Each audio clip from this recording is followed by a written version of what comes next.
हमारे विधायक हैं वो गोड्डा में आके विकास कर रहे हैं, लेकिन उसको पड़ैया हाट और मागामा की जर्जर सड़क नहीं दिख रही है। ये आज के यहाँ के नेताओं का काम। ये एनएच देखिए, गोड्डा विधानसभा का एनएच देखिए, चकाचक चल रहा है। वहीं पड़ैया हाट चले जाइए, केचुआ चक मागामा चले जाइए, वहाँ का एनएच वहाँ दुर्भाग्य है, एकदम गड्ढे में तब्दील है। अभी तो जलमग्न का आपने एक फोटो भी देखा था। और जब विकास करना है, यहाँ पर आपको ऑक्सीजन प्लांट का उद्घाटन करना है, ग्रिड का उद्घाटन करना है, तो सबसे अच्छा जगह कौन सा है? गोड्डा विधानसभा में। इसलिए क्योंकि सारा विकास विपक्ष में होने के बावजूद भी गोड्डा विधानसभा में हो रहा है। यही कारण है कि गोड्डा विधानसभा में आके आपको उद्घाटन करना है, शिलान्यास करना है। कल ही मैंने देखा कि 14 करोड़ का बाईपास सड़क गोड्डा विधानसभा का पास हो गया। अरे भाई, कब आपने रिकमेंड कर दिया? कब आपने मुख्य सचिव से मिला? 3 महीना पहले इसका डीपीआर मैंने बनाया, सब चीज काम मैंने कराया। कल फेसबुक में चिपक गया कि 14 करोड़ का गोड्डा बाईपास का सड़क छोड़। अभी बोलिए, पीडब्ल्यूडी सड़क पड़ैया हाट में सब चकाचक है क्या? पीडब्ल्यूडी सड़क पड़ैया हाट में सब चकाचक है? उधर सब काम खत्म हो गया क्या? गोड्डा आ रहे हैं आप? मागामा में एनएच हो गया क्या जो आप गोड्डा आ रहे हैं? मागामा में आपका बिजली व्यवस्था ठीक हो गई जो गोड्डा आ रहे हैं? सदर हॉस्पिटल में हम लोगों ने ऑक्सीजन प्लांट लगा दिया। आपने अपने अपने विधानसभा में क्या किया, ये जवाब दीजिए। गोड्डा विधानसभा में आने की किसी को जरूरत नहीं है। और जब गोड्डा विधानसभा में चुनाव लड़ रहे थे, वो सोच रहे कि गोड्डा में सब काम हो गया, तो मेरा गोड्डा में क्या काम? हम पड़ैया हाट चले जाते, मागामा चले जाते। उल्टा चल रहा है, उल्टा दिशा में गंगा चल रही है। लेकिन चलिए, राजनीति ये सब चलता है। जिसको चुनाव लड़ना है उसका भी स्वागत है, जिनको दूसरे जगह जाना है उनका भी स्वागत है। कहीं कोई इसमें दुविधा संकोच हम लोगों के समक्ष नहीं है। लेकिन ये सरकार जो है, ये सरकार 1932 की बात करती है, ये सरकार ओबीसी आरक्षण की बात करती है, ये सरकार कहती है कि सबका वृद्धा पेंशन 2500 कर देंगे, ये सरकार कहती है कि प्रधानमंत्री आवास 3000 कर देंगे, ये सरकार कहती है 5 लाख सरकारी नौकरी दे देंगे, ये सरकार कहती है हर घर में सरकारी नौकरी दे देंगे। ये सरकार तरह तरह के प्रोपेगेंडा कर रही है, लेकिन सरकार काम क्या कर रही है किसी को कुछ नहीं पता।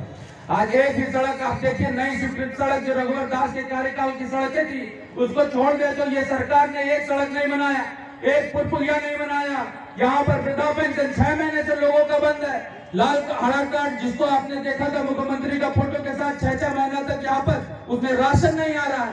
लाल कार्ड जो केंद्र की योजना है, 2 महीने से राशन नहीं आ रहा है। ये सरकार गरीबों की राशन खाने वाली सरकार है, ये लूट मसोट की सरकार है। इसलिए मैं कह रहा हूँ कि हेमंत सोरेन की ये सरकार जो 3 साल तक यहाँ पर रही है, 3 साल में इन्होंने एक काम नहीं किया है।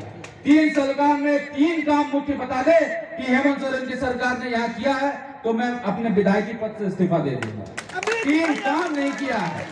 और आप देखिए यहाँ पर जो प्रत्याशी चुनाव लड़ते हैं, यहाँ पर जो मेरे प्रतिद्वंदी हैं, कोई पड़ैया हाट भाग रहा है, कोई मागामा भाग रहा है। और विकास करना है तो पूर्व के जो पड़ोस के हमारे विधायक हैं, वो गोड्डा में आके विकास कर रहे हैं, लेकिन उसको पड़ैया हाट और मागामा की जर्जर सड़क नहीं दिख रही है। ये आज के यहाँ के नेताओं का काम। ये तब पता चलेगा कौन भारी है कौन अंधे है। ये जेएमएम के, कांग्रेस के, राजद के लोग मुंह दिखाने लायक नहीं रहेंगे अगर गोड्डा विधानसभा में 1932 के खतियान पे स्थानीय के आधार पर, मूलवासी के आधार पर वोटिंग होगा। इसीलिए मैं कहता हूं कि गीदड़ बपकी से हम लोग नहीं डरने वाले हैं। ओबीसी आरक्षण की आप बात करते हैं, वही ओबीसी साहूकार समाज, वही ओबीसी बनिया समाज जिसकी छाती पे लात रखकर आप लोगों ने यहाँ पर धान लूटो आंदोलन किया था और जेएमएम के अपना खोज भरने का काम किया था, वो आज ओबीसी आरक्षण की बात कर रही है। तो ओबीसी आरक्षण की बात करके भी आप कीजिएगा क्या, जब आपका हिस्ट्री, जब आपका पास्ट ही इतना दर्दनाक रहा है।